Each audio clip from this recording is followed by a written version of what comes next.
Hello, hello, hello. Welcome to Con After Dark. This will be our third night in a row, and Con is starting to get Set to us. in. It feels like it's been about a month of doing this over at New York Comic Con. I don't know, guys, have you ever been to New York Comic Con? First time Yeah. yesterday. Nope, haven't been there. Nope, I yeah, drove it's- by there in traffic.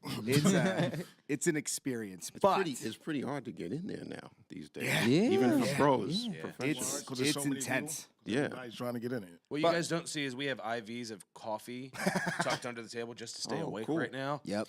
It's good, yeah. There's a pallet of monsters in the back. It's getting bad. But we're coming to you live from the Hackensack Meridian Health Stage 17. And tonight, we are once again joined by our guest host, Sandwiches, a.k.a. Tony Powell. Sandwiches. We got to clear this up. You got to invite us to the. We don't know what that right. means. The sandwiches. Go ahead, Here's Tony. what happened yesterday. Because Maurer. Like last name first name last. And then John, he goes by Menti, and I was like, okay, well, and then features.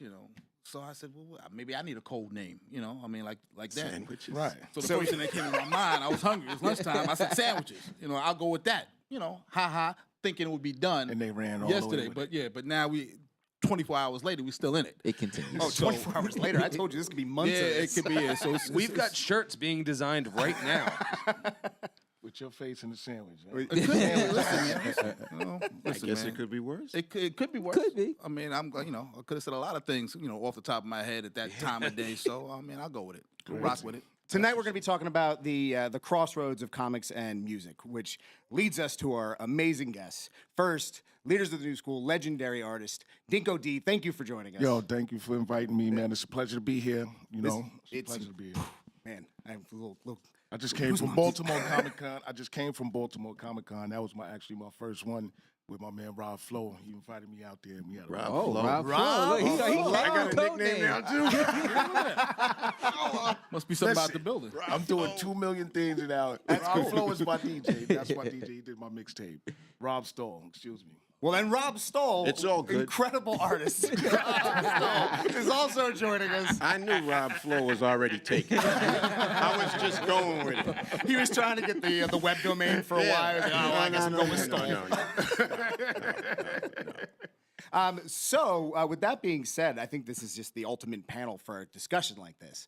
So the first thing that I'd love to go over, if we could, is going down the line. First, we'll start with music. I wanted to talk about the creative process, and then I wanted to see if we can find the crossroads, the actual crossroads themselves, about where these would connect. Something like an artist for comics, as well as a musician, a lyricist, so on and so forth. So, Dinco, if you don't mind, what's that process like for you? Well, the process is absorbed from everything I do in life, from your family, from walking to the store, from what you see on TV. You absorb those different contents, and you try to create a new form out of it, whether it be in art, whether it be in music, a song. That's what you basically do. So I just take everything from life and create life stories and life journeys and make it its own creative process. Absolutely. And you said the keyword stories there. You're telling stories in your music from your experiences and tying that to something that somebody else can relate to and bring back. Exactly. So And- life is writing a story for you while you live in it.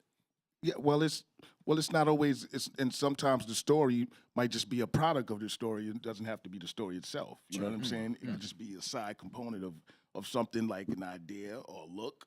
You know what I'm saying? A style of clothing. It's different arts to it. We just went Inception on that. Yeah, that was an amalgamation of things. there's a lot going into that one. It's true, though. It's true. Yeah, it's Absolutely. different. Everything forms into something. So then, taking off what Dinco just said, Rob, Yeah. what would be the process for you then? And then how Well- would you kind of correlate that with music? Well, creatively is very similar Mm-hmm. because it's all expression and expressiveness and creative expression for whether you're a comic book artist in a sequential art or just a visual artist. Like when you think about like some of the best painters, like classical American painters, like I don't know, Norman Rockwell or they had the ability to tell a complete story within a single image. Right. So it's all expressive. So in that sense, it's very connected Sure. in that way. And it's all telling a story. When you think of song lyrics, we could go back and forth about like some of the greatest songwriters of all time. You know, whether it's Stevie Wonder or Bob Marley or Bob Dylan or what have you. You know, they had that ability in song lyrics to tell stories. You know, and so it's very similar in that respect. Now, real quick, we did get our first question from our chat. So we are live. Yeah. And our first chat, we have Tara wants to know what everybody's favorite comics are as far as our guests are concerned. So, Well, Fantastic Four was always one of mine. All the Spider-Mans, there was a time I had periods. Like I go to, sometimes I go through periods when I go to a comic store and I'm like, yo, I'm on the Spider-Man. I'm on the Marvel Saga. Sure. I'm on the Punisher. You know what I'm saying? Nightcrawler. It was, I had different times of those immediately that come to my head. Those were some of the, ones that I was into. But I used to get it was the Amazing Spider-Man, Web of Spider-Man, Spectacular Spider-Man. Spider-Man. It was in like his three of underwear, them that I Amazing used to Spider-Man. favorite. Amazing that's like the hallmark though. Yeah. That's Yeah. the hallmark Yeah, one, right? yeah. But I used to collect all, I started getting to all of those until it was time to move, and then I'd leave my collection somewhere and I'd be mad like, oh, no. yeah, We've all done that, too. Of course. No. And I'm still thinking about that collection like it was so thick, man. I was building it. And Somebody's retired on somebody your right now, man. I Somebody actually just bought a met new the house guy on your over. collection. But I just started back. But I've always been into comics. You know what I'm saying? From young, like I used to do art. Like when I was young, I was definitely into art and stuff like that. But yeah, those were some of my few favorites. That's awesome. All right. Rob. Yeah, I Fantastic Four too. When I was a kid, I identified with like creative teams, Okay, like yeah. the artists. Like when I was younger, me and my buddies, excuse me, we were in it must have been the second or third grade, and we understood at a young age the whole creative process. We knew that there was a writer, a penciler, an inker, a colorist, so on, and we sort of amongst ourselves delegated those duties or responsibilities to do, and then we created our own books.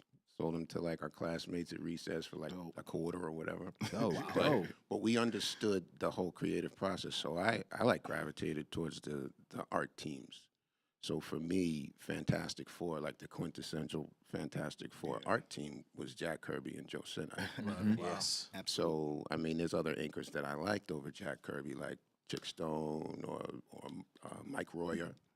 But FF, Kirby Sinner at FF, John Romita Sr. is my favorite, all-time favorite Spider-Man artist. I like his son's stuff too. But for me, the team I identified with as a kid was Gil Kane pencils and John Romita Sr. inks over Gil Kane pencils because he added that sort of finesse, that smoothness to it. Yeah. Where if you had other inkers inking Gil or Gil inking himself, it was kind of stiff. Sure. But Yeah. but That Romita flow. added that flow to it. So those are the two for me as a kid that stuck out in my head. Like that Romita Gil Kane Spider-Man, that's Spider-Man to me. You know. And you brought up creative teams. Yeah. And everybody attaches them. For me, when Jeff Loeb and Tim Sale come together Yeah. on Long Halloween, like that is magic to me. Yeah. Now, we're looking at a new team in front of us right now. How did this come together? It's a new team, man. We're just going to hold that up, too, at the it same came- time. It came together like the meeting. Me and him just met naturally as humans first. You know what I'm saying? It was real. It was like real that. organic. We just met We got a lot of the same through friends too. right. We got a lot of the same friends, so we just met through mutual friends, and we just vibed. And his energy was great. And he had that first. That's the first drawing that I had seen him with. He had that. And like the he was history working on of that. He saw that and he was like, "That's my logo. That's my new logo." I said, "No, it's not. That's my logo." All right. I said, "But I could want do you that," one." Right. And it led into that, man. So Yeah. we've just been, and ever since then, man, the relationship's been good. When I come to Boston, he comes check me. When he's out here, No doubt. I come check him. And it's been growing, but it's just we're just brewing it up right now, and it's beautiful, and everybody's loving the images that he's creating, No, they're especially the amazing. image like that for Yeah. me, like. But on the energy of that, though, I don't mean to interrupt. The respect was already there for what he had already done. Sure. Because I'm a. Oops, hope I didn't mess that up. I'm a music head and a hip hop head, and hip hop culture as a kid, that's sort of part of my artistic background. I did graffiti, but I was all into hip hop. So just from following, groups that I liked, the respect was already in place. Okay. So when I met him, it all just synced up. You know, you meet people that are unapproachable and got their head up their ass. And, Or even if they're approachable, they're just not the energy, the vibe. Just Right, they're not real. Yeah. They're not real. And throughout the history of hip hop, you have that visual element from, you said graffiti or even the clothing or, you know, album covers. Right. Everything there had a purpose and a thought. So it makes sense for comics to come into that. Yeah. We were talking last night with even TV shows and soundtracks now. You're not getting as many scores, but you're getting, you know, songs as that connection. Absolutely. yeah. Right. And Luke Cage and even Guardians of the Galaxy, I think, kicked it off in a new way. Guardians stayed on the Billboard's top 200 for like 16 weeks straight before going platinum. I think the Guardians soundtrack, you know, when they started out with "Come and Get Your Love," I mean, for me, and this is what I thought when I saw it the first time, and that's how they opened that movie. I said, wow, you know, Disney's been really, really creative with Pixar. Pixar did something that Bugs Bunny used to do. They put adult jokes inside of this made for kids medium.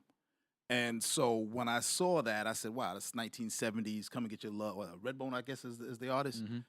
And right away, I'm looking around the room. I'm in the theater, and all the old heads like me are like, "Wow, okay, that's kind of wild. That's kind of funky." And it took off, and then, you know, ending it on a Jackson 5 song, I just thought was really, really clever, and that arc was great. And then you see that same thing repeat in Deadpool, you know, with the use of music, and then we talked about it last night, Luke Cage, you know, where they're using these, you know, almost like New York Undercover style, where they're bringing real artists in to sing at the club as part of the soundtrack of the show. Right. It's changed the game, I think. You know, and it's created, I guess, a new avenue for artists like yourself. Yeah, definitely. So Something I also find interesting, even moving beyond soundtracks, is there's something that recently happened. I think it was about a year ago. There was a Black Canary book. And for those unaware, Black Canary is a Green Arrow character. She's got the sonic scream. She can yell and take out buildings. She's phenomenal. But she quite literally has an album that goes with her comic. So in this variation, in this version of her story, she has a band, and that band released 2 albums. Wow. And those that's albums dope. tell more of the story of Black Canary's history. That's kind of hot. And so that we're That seeing was this something cool... that accompanied the comic book? What was that? I was asking a question. Yeah. Is that something that accompanied the comic book? Yeah, oh, absolutely. Well, you had to get them separately. So Okay. you had to go to so if you Google it, you can find there's a website where you can get the 2 albums from. Okay. I'm going to date myself. But some of y'all remember Power Records? Yeah. Yes. Remember Power Records Absolutely. from like the 70s? Sure. Where they had the little record insert with the comic book? Oh, right. Do you know? Do you know what I'm talking about? Are you messing with me? A little, no, you got to cut it out of the thing, and you got to help Go- get it Google flat, it. yeah, so you can get it out. Google it. So they took a lot of the classic Marvel stories, Mm-hmm. and they did their version of the book that was on the stands or in the comic shops at the time, and they did like a recorded record that was like an insert, like a 45. They go for a You lot of all money know right what now. I'm talking about. They go. They go for so much money right now. It's ridiculous. Oh, so- I oh, write- You can Okay. keep them intact? So- Absolutely. Well, yeah, but you know what I'm talking about. So as a kid, you could put the record on and then Yes. play it, and then Cartoon. follow along with Sure. the comic Yeah. book and all of that. That's So dope. Yeah, it's just be reinvented, done in different ways, creative process. I'm sure you know. yeah, I hear Same laughter thing. out there. we got another question from the chat room. It's the OG podcast. Recognize. So we got Snakebite Cortez. Snakebite. That's my bro. Right. All right. As a musical artist, what advice can you give an original visual creator to help them create a market for themselves in an already established and flooded market? Wow, that's a loaded Snakebite, question. do you want to just host this? That is a loaded He question. done went there. Snakebite did is a some monster. research. Yeah. He flexes on many different platforms. That's my brother. We've worked on projects together. Recently, we worked on one for Lion Forge with legendary Oh, yeah, artist you Larry just told me Stroman. about Forge. Lion Forge Black-owned company. So what advice do you guys have to make that mark in this Why don't flooded? you grab that? What do we make the markers? What? So I'll read it again Yeah, for let me hear what Snakebite. he's talking about. Because it was a paragraph. Right? Paragraph 3, line It was 7. thorough coming from Index Bite. 2. I feel like What advice can you give an original visual creator to help them create a market for themselves in the already established and flooded market? So, how can they make their own market in this world? Wow. With new ideas, it takes new ideas. Yeah, being original, taking risks. Right, taking risks. You might have that thing that don't shine at first. Keep rubbing it, keep polish it, change it up. You gotta keep reinventing the product. That's all. Whatever you do in the art. Yeah, and I think it goes across all platforms. That first no, that first failure, Yeah.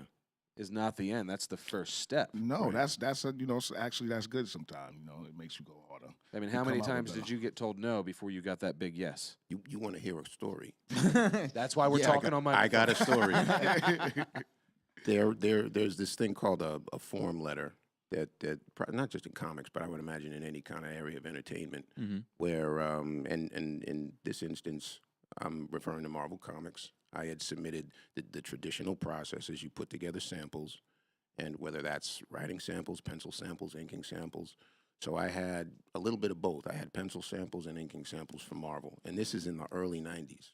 So I had what was, and you can identify it right away. It's this printed letter, and then they handwrite your name, like Dear Robert handwritten, and then everything else is printed. So it's just standard that they send out to everybody. They say, "Oh, we appreciate your recent submission to Marvel Comics. Unfortunately, it takes many years of long, hard practice." And then they just completely destroy you, Check right? back with us in a couple weeks. Exactly, It takes a exactly. couple years.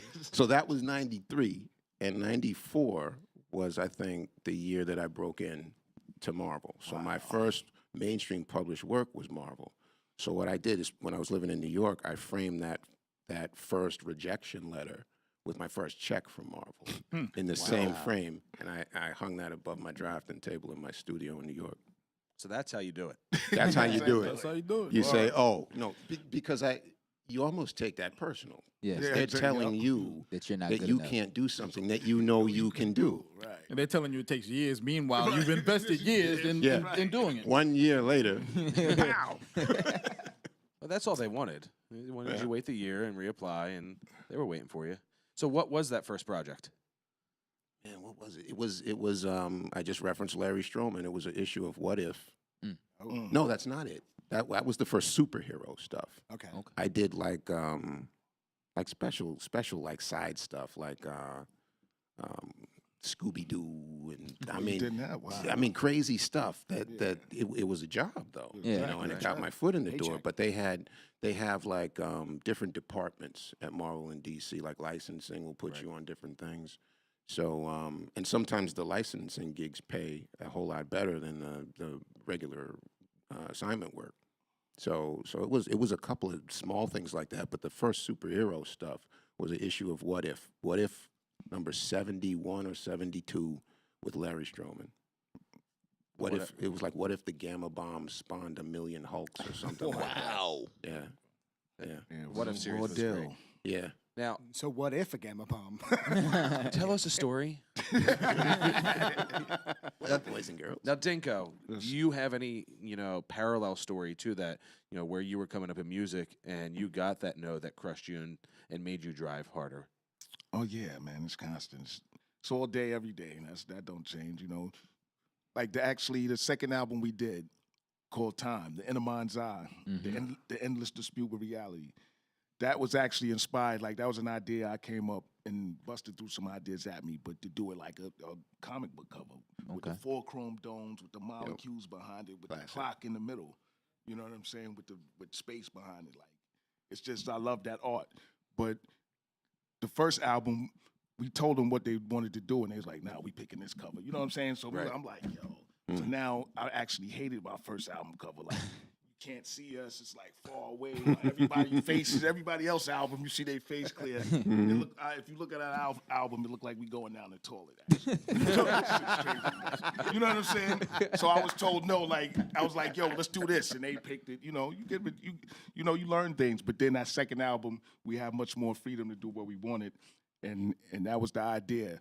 But I love that cover. Like we worked with it, and we actually used somebody who was from our school who was doing art and visual stuff. Nice. And we gave him the ideas and told him exactly what he wanted, and he put it together. Kevin Woods, my boy Kevin Woods. You might have actually inspired Marvel recently because they've done, 30 now hip-hop variant covers where they took classic hip-hop albums. Yeah. 50. 50? 50. Wow. He schooled me right there. Yep. Is this the original? It was like a year or the so ago? originals. Yeah, Axel Alonso, he put that together. And they were phenomenal, but it shows that bond. They didn't go with much else. They had all of the classic hip hop albums there, Dope. and that just goes back. The hip hop music comic connection has been there. Yeah, and it's always been there in pieces. Like, didn't somebody Absolutely. do the EPMD cover? You were seeing Absolutely. somebody, Absolutely. man, You did saw- that cover. You see snippets of Several it pieces of it. throughout, like, the years. There was Mike Bear and Buzz, two real good friends of mine, back from the Harris Comics days. They did, remember the Def Jam campaign? Yeah. Where Right. they had Method Man, and Yep. they did that. And then, you want me to tell another story? Yes. Please, Yes. by please. all means. Go ahead. Go ahead. Everyone sit Fire down, off. Indian style, and Please, Rob Flow. Minty, start the campfire. Okay, when I had my studio here in New York, I was working with two brothers. One was local, Chris Walker. Shout out to Chris Walker. Karan Grant. Shout out to Karan Grant. I'm bringing full circle with the reference to the Marvel hip hop variants, because me and Karan Grant were in a studio together, and our regular assignment for Marvel was Iron Man, and this predates like all the hype from the Iron Man movies. But one of our main things, and while we were a studio, me and Karan also worked for Red Pill Productions, which did stories. This was kind of when like web comics were like experimental. They really didn't know what they were doing, but there was access to that platform. So Red Pill Productions was directly connected to the Matrix. My old homie Steve Scroce, who I did cover art with at Marvel, he was doing conceptual art and storyboards for the Matrix films. So this was sort of like an offshoot of the movie stuff. So the website did independent stories, or stories that were independent of the movie. So they might focus on one character from the Matrix movie, like Saga. And then they'll give us a story, me and Karan Grant, they gave us a story to like sort of elaborate. Almost like a what if concept, like what if Saga, this happened to her or whatever. So we did, I guess, like an 8-pager that was collected within the website with a whole bunch of other artists from the business, like Steve Scroce, Paul Chadwick, Joff Darrow, they all did stuff. So our main reason for forming the studio was to do comic book stuff, but also to tap in to that other area in entertainment, i.e. music, that we were so turned on by, to actually, have a truer representation of comic book art, because we were seeing it being done, but in our opinion, it wasn't being done properly. Right. So we were trying to put an end to that, and we got on some really interesting assignments. We work with Guru, Virgin Records, Jazzmatazz, 3 Street Soul. phenomenal. We did stuff for Tommy Boy Records. We did things for the Fader magazine. So that was sort of like our introduction for ourselves into this arena, But that was the main objective. And then Karan Grant actually did his hip hop variant on Gangstar's Hard to Earn. Wow. And that was one of the hip hop variants, but the one that crushed them all, in my opinion. Once again, shout out to Karan Grant. That's my brother right there. Dope. He did the Wolverine variant in the old DMX cover where he was Oh, covered in blood. yeah. You all know what I'm talking Yes, about. yeah. I own it. That was one of the roughest covers out That of was all. hot. Yeah. I had that poster. Man. Yeah, Was it yeah. flesh of my flesh, blood of my blood? Yep. Yep. Yep. Yep. It was Yep. that Yep. one. And then Laura Kenny. And let me ask this question, Rob. I mean, do you think now that we get music, not necessarily, as a kid, I used to go, you buy an album, you bought an album, the cover sold you on some of these albums. You go in the store, you see it, and, if you semi-like the group, you'd pick up the album cover, Right. And that was a thing. Now we get our music, electronically, digital, And there's no MP3s, covers, and there's just no a- covers. just a There's nothing, picture, there's nothing to you get. There's can't nothing, read the nothing credits. to connect to. Does that have an impact on it, or is it just? Oh, sure. You know? Sure, because the cover, it's marketing. It's just Yes, another yeah. the selling aspect of it. So that's where the reinvention has to come in, like Dinco was saying. You got to get creative. Right. And Because you they've try been new selling the things. same superheroes over year after year after year. But Absolutely. you have to have the right teams I- with the I right used to- covers, and they got to be reinvented. Even more than just the covers, back when it came with that CD insert, right? And you'd be able to take that out, flip Right, the through it. lyrics, Yeah. like even in the Right. CD, right? See, You- you don't get that. Like There was Nothing- a visual nothing element. tangible. both our albums, listening. we had the lyrics printed out, and that used to be the thing. You don't know what they saying. Like, oh, that's Right. Yeah. It was more like it was like a comic when you open it up. You Now had we stuff have Shazam. inside. You had pictures and all of that. Well, I remember You iTunes for said a now little we have while. Shazam. iTunes for a little while was trying to give you that feeling back again, but it didn't. Yeah. It didn't really take off. No, yeah, it's not there, and you guys have all talked about coming up and reading comics and that visual thing. I know for us, being comic fans, we were shunned. Like we sat in dark corners, and what was it like? On the hip hop scene, it's cool to be a geek now. Were you reading comics, and was Oh, did you yeah. hide it, or were you proud about it? I'm always proud about it. That's one thing. I mean, you just got to be confident with anything. Period. Like, comic books. I always read comic books. Like I said, I used to draw. Even rhyming. Rhyming wasn't a pretty thing to do at first. Girls wasn't thinking. Yeah. Rap just blew up last 35 years. So I came up in the middle of it. Until to be an MC. Well, what's that? right. So, she's looking at the neighborhood drug dealer. My man, it's like, what's the media right there? There wasn't really no outlets for like local outlets as far as like for comic books, like as big as it is now, like Comic Con. It's definitely took a process to grow. Even So- comic book stores, just being able to go to and that's the thing. If you go to a comic book store now, and I had these conversations on different, as we were promoting it on different radio stations, and I tried to explain. You go to a comic book store, you go to any comic book store anywhere in America, you're gonna see a cross section of people. You're gonna see old folks. You're gonna see old folks with their grandfathers with their grandkids. You'll see grandmothers in there with their grandkids. And it's not that the grandmothers are bringing the kids there for the kids' sake. Some of them are flipping through the books to buy them themselves. So when you walk to any comic book store anywhere in America right now, it is the cross section. It's this room. But it's come from to me, the marketing on it has just grown so big. Right. It's in everything. You know what I'm saying? The marketing, it's in the music, it's in the videos, it's in the game, it's in the games. You know what I'm saying? So everybody has to see it sooner or later. A lot of the actors have become Marvel superheroes. They only known for that role, for being that superhero Right. than any other job they had. And not only are they known for that role, that have actors who are fighting for the role, Role, right? Like I exactly. want to be Spawn, Exactly. right? I want to be Exactly. Spawn for the Yeah, it's next a thing 20 now. years, It's a right? You know what I mean? thing. So, but Dinco, I got a question for you. Going back to what we were talking about with the Black Canary album. Yeah.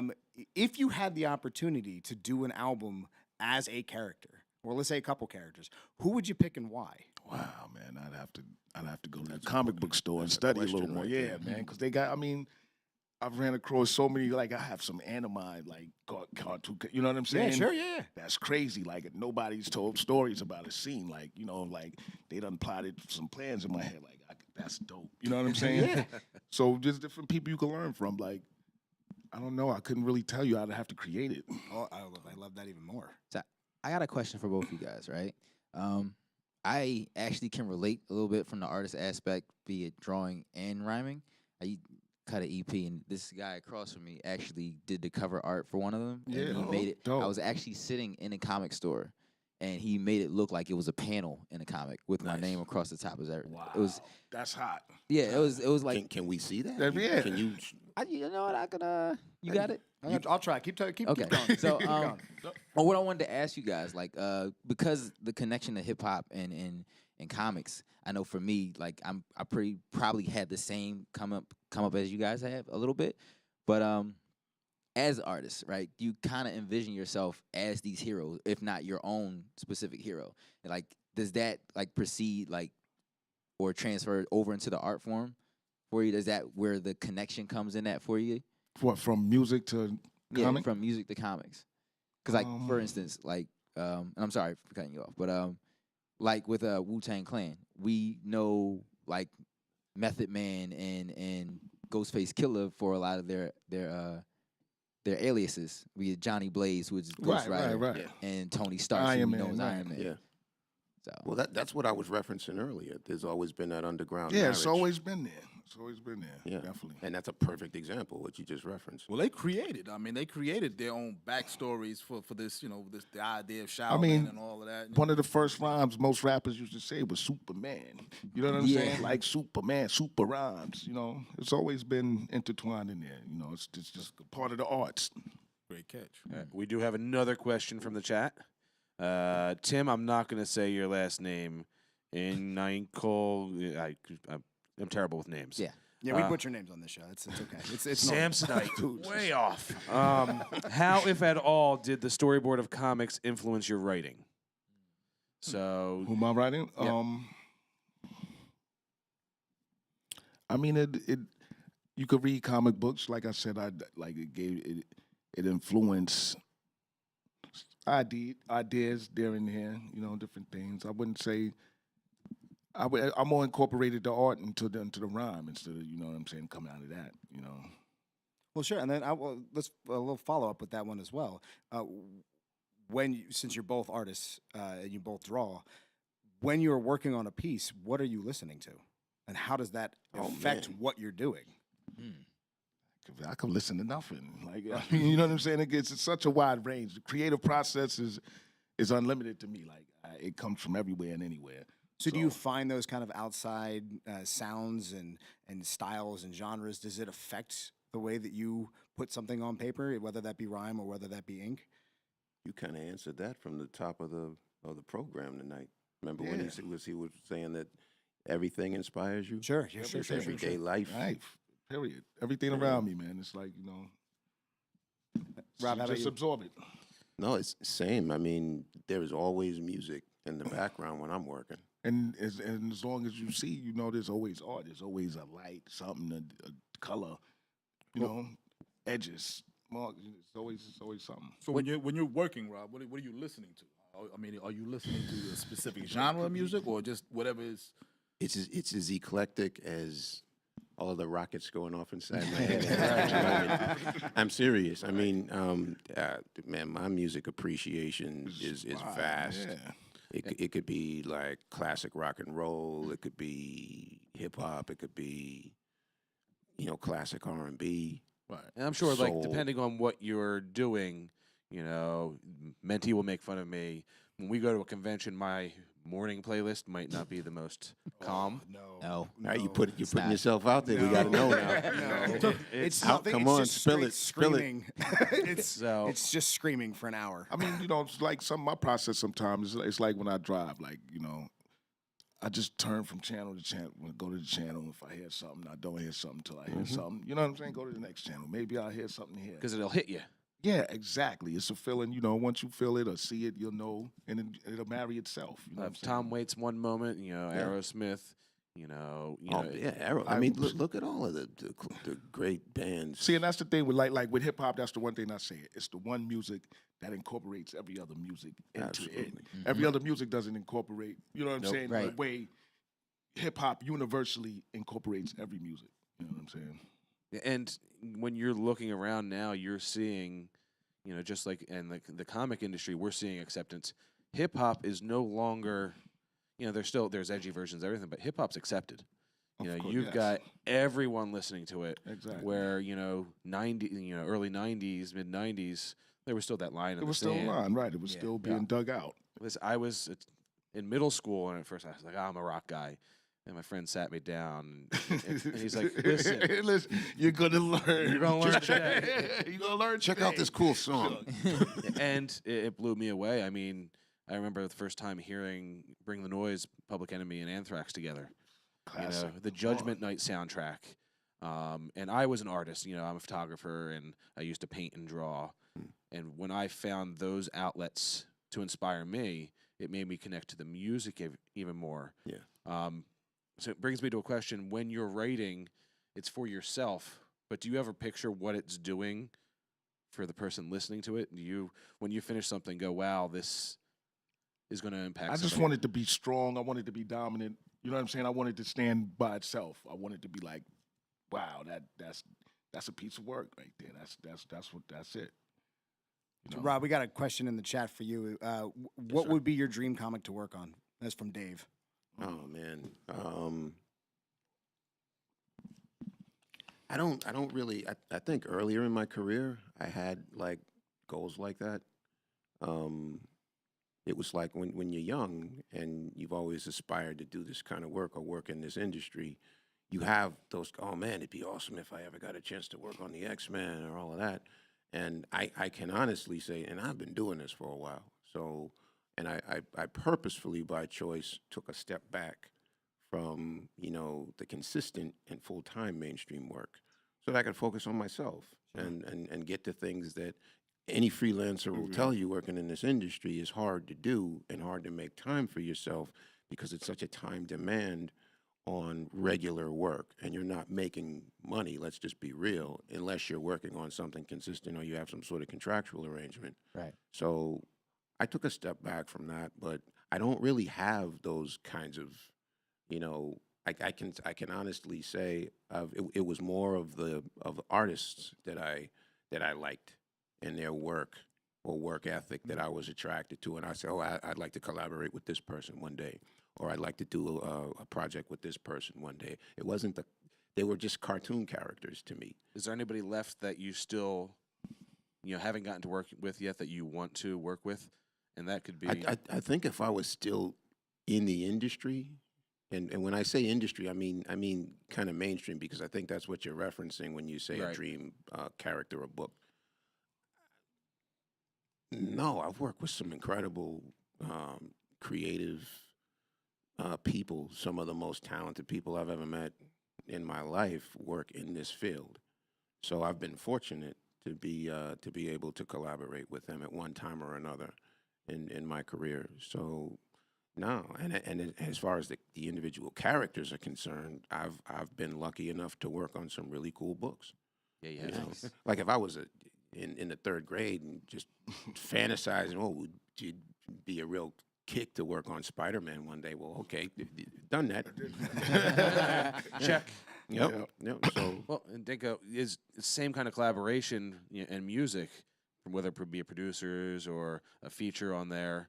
Is there anybody out there right now that you go, I'd like to create some art with and do something and bring that in there? There was one artist there was a couple artists that always like, man, I maybe inspired me, and I thought like it'd be, you think about that, like you said, like when you was young, you're like, yeah, but once you get in the game and you got your own voice, you like, okay, you know what I'm saying, I'm strong, but and you got like, people stepping to you. exactly, so now you wanna like, collab?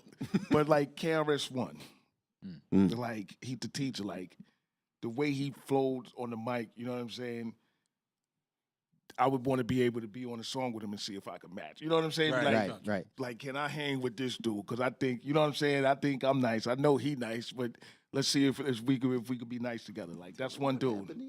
That's what. Oh yeah, actually, I told him yeah, and actually, You got a story, tell it. I got a story to tell.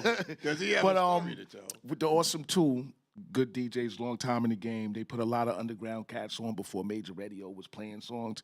They was working in the city. I forgot the station, but they had their own show. And the guy who named our group, Chuck D from Public Enemy, he named my group Leaders of the New School. Right. He gave Buster his name, and he gave Charlie Brown his name. He's like, Dinco keep his name. His name is original. You know what I'm saying? So I kept mine. But he actually was hosting the show. So me and Brown, we finished performing, and he comes out into the show, because it was like at the Hip Hop Gods tour we was on. We went across the U.S. It was us, Son of Berserk, Schoolie D. Schoolie D actually does stuff with the video channel, with the cartoon, the Fries, and all of that. He does the music, I think, or something. Yep. But yeah, it was him, Poor Righteous Teachers, Johnny Juice, Moni Love. Wow. And who else? I hope I don't miss nobody. Somebody else was on there. But anyway, he was like, yo, after we finished, he was like, yo, tell the people what you're doing, all of this. You know what? I want y'all to stay here. Don't go nowhere. Do this song with me. And he wanted us to do Rebel Without a Pause. Wow.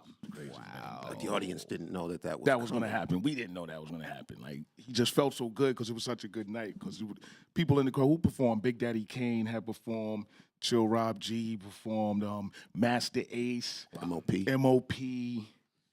Nice and Smooth. I think it was just Greg Night. Smooth wasn't there, but it was just such a classic, legendary hip hop night, and to be able to perform Rebel Without Pause with Chuck D. You know, he's like my professor. You know, See, y'all literally freestyled a hip hop moment there. Just. exactly. You put it right. That was a beautiful beat thing. comes on and everybody loses their mind. Did anybody document this? Yes, it's definitely. You could go on my page or on my Facebook page. It's on Instagram on a couple of sites. All right. On your Instagram? Yeah, DINCOD, Dinco D. I'll be right back. Let me ask you both a question. 'Cause I'm curious. Both of y'all are artists, and you produce art. So you're both artists and producers. Right. What kind of art do you consume? Ooh. Sandwiches with the question. I know. Consume. He into that. Thing. Lettuce and tomatoes on that. Nah, guy. but like we were saying, the process can come. It could come out. It comes out of so many ways. It's unlimited, man. Like I can't explain. Like Inspiration's everywhere. everywhere. It's everywhere. There's no one spot. If I picked one spot, I would limit myself to what I'm able to do. So But what are you consuming? Yeah, I think his question is I'm asking. What I mean, you're putting art out. You're making product. You're giving product to somebody else. What products are you saying when you're out there? You know, to get your own art, to get somebody else's. What are you getting? So when we're the consumer. Right, you're yeah. with a consumer, okay. What you looking at? What are you listening to? You just left the studio. You were just you I just mean, you worked could on a run through the piece. genres. Like, I mean, I listen to a lot of new music, new hip hop. You know, it's not all the greatest, but there's great new hip Little hop. Taylor Just like Swift. there's all the old hip hop wasn't all great, but there's still good classic hip hop. But everything to me is either it's classic and timeless, or it's momentary. You know what I'm saying? Right. What about for visual medium, Dinco? Are you? Oh Are man. you watching movies, watching TV, reading comics? You know, the MCU is huge. What's My the newest, art that you're I don't know, like I've grown, like I used to watch TV, you know, and take things, but it's very predictable now. Like, you know what TV's going to give you. You know what I'm saying? So there's certain mediums that you have to watch and you could go to, but like I go to real places and I make characters out of people and visual them and put them into my rhymes. You know what I'm saying? Yeah. And take their experiences or my experience around them or with them. You know what I'm saying? And feed off of stuff like that. Well, you said you'd like to work with KRS-One, who just featured in season 2 of Luke Cage. So Exactly. then, my question for you would be: given the comic landscape and how it's changed in far as movies and television is concerned, where would you like to feature? With my man Rob Stull. Oh, shit. Rob, which feature would you like to be in? Well, to piggyback the sentiment of my man, you know, first and foremost, It's like watching a tennis match right now. Balls back and forth over their neck, man. That's it, man. For the layups. but I think to add to that question, Yeah. or the original one from sandwiches, is it sandwiches or sandwich? Multiple Sandwich. sandwiches. Yeah, I'm just gonna go with What you sandwich. consume. No plural. Yeah, I think for comic books and comic book artists, like I like to just kind of see from time to time because I don't frequent the comic shops like I used to, but to see like a lot of the industry is trade paperback driven. You know, people kind of go out and get the collections and I'm don't sorry. waste their. It's me. Yeah, that's me too. That's me too. I'm too lazy to go out to the shop and every month. Come on, man. I mean, Every month, every week, it's literally every week. every week. Wednesday. Oh, it's every Wednesday now. Yeah. But to see who's doing what, you know, and I still keep track of like old homies of mine that are still working in the business and they're doing some incredible stuff right now. What's the last comic story that blew you away? The last comic story. Oh man, you're gonna put me on blast. Well, while you think, real quick, for those who are just joining the chat, who just are now tuning in, we're live at the Hackensack Meridian Health Stage 17. And we're talking comics and music with Rob Stull and Dinco D. Now that was your time to think. Have you done? I gave you a At least good 22 6 seconds. You sure did. Well, let me shout out a homie of mine who just won Best Inker at the Ringo Awards, Mark Morales. Shout out to Mark Shout Morales. out, Mike. A lot of his collaborators that he works with, as far as like the penciler variety, Ed McGuinness, me and him go back to Massachusetts. We were kind of breaking into the industry around the same time. I've had the pleasure of working with Ed Nice. in the past on projects. And Jim Chung is another collaborator of his who I've also worked with. So anything that those two guys are on, or those four guys are on. We're not good with numbers on the side. I'm not either. So I'm going to look for, because I know it's going to be stellar. And I'm sorry. Go ahead. no, and so it's guys that I know that are still working. I'll still look out for, or be on the lookout for every once in a while. And then there's other guys that I've just always followed their stuff. Sure. Like Dave Johnson or Brian Stelfreeze or Sanford Green, or these are all very good friends of mine. By the way, actually, we saw Sanford at Comic-Con just yesterday, who has some things for me to give you guys for his new book. So I think those are backstage. I'll show you those at the end. But we do have another question from Tim. Tim, it's funny.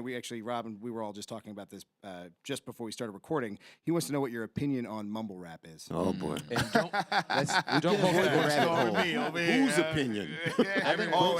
Let's the whole. We side. can go around the table. It has its crowd. It has its people that love it and enjoy it, and you got to respect that. Sounded real political.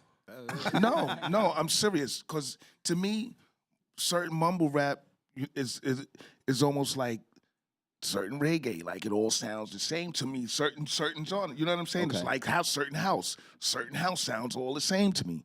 Like I'm a real true hip hop head. Like I like stuff that changes and has some of this and some of that and brings it together. Like I'm not a one track dude. Like I you know what I'm saying?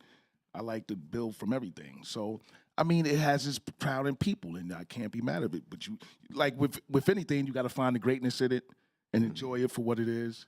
And if the content is good, then you say it's good, even though if the messages ain't always all good. But that's getting political, because every song message ain't always going to be It's true. good.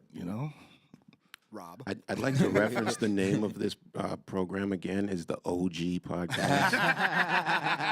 So I want to preface my answer with that fact. If you want to just give a quick promo for the OG Podcast Network. But see with me, come on, OG, go ahead. I'm also a realist. So to answer your question, I don't care for it. But what we don't want to do is diss it. Right. Because then we're no different, or we sound the same as those older folks that didn't respect what we did when we were younger. So there's my politically correct answer. But I don't care for it, but it has a place. Right. And just because, and I come from a certain era, I'm a man of a certain age, so the stuff that is appealing to me isn't going to appeal to a younger generation. Right. And it has its audience. And hip hop was just born. Like I'm telling you, like Exactly. And nobody, you see, for years it wasn't getting awards, it wasn't on TV, it wasn't accepted. Right. It was taboo. It was It's not right. tab- It was hasn't like, been taboo for a rappers, long time dudes. now. No, but now it's the shh. Yes. And And it's infused into everything we do, It's whether true. we want to acknowledge that or not. Right. How about you, Sandwich? Well, I don't know if I'm gonna be as politically correct. That's what we were. Let her rip. Here's what I'm gonna say about it. And you Look how excited everybody is. Dinco made a great point. You said some stuff is temporary, Right. and some stuff is timeless and classic. And so my question is, and I always do this, and I do it when I talk about sports. I think about basketball players from back in the day, and we always have these arguments, about who's the greatest of all time, and could this guy play in now. My thing is, if you could still play in this era, then you're a great ball player.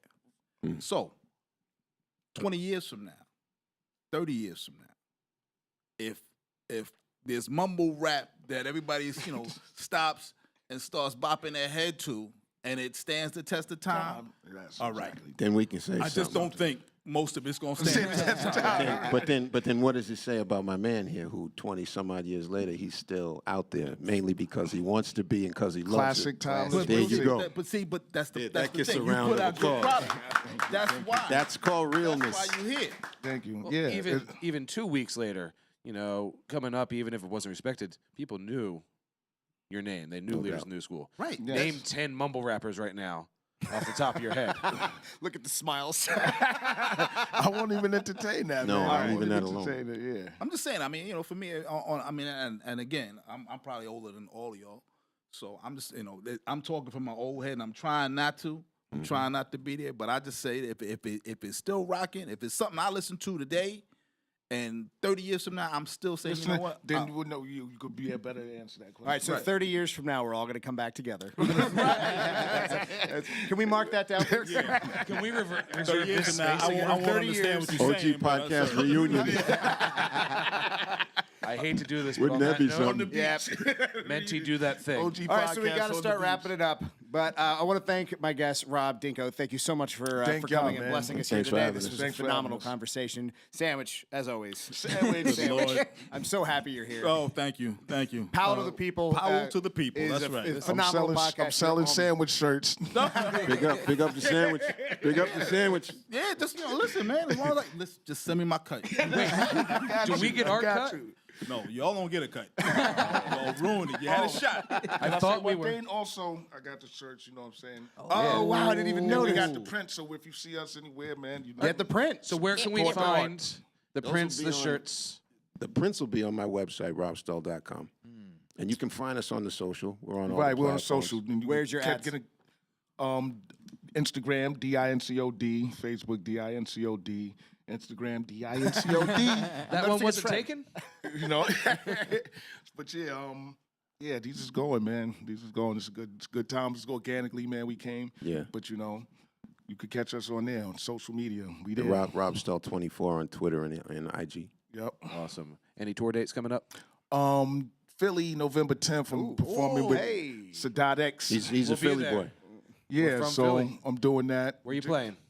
Somewhere on Broad Street. I'm not sure. So we'll just keep walking up and down. Just look for us. So you hear the music. Listen outside Listen here. out Just for the check my music. website, Dinco D. I mean, my Instagram, whatever.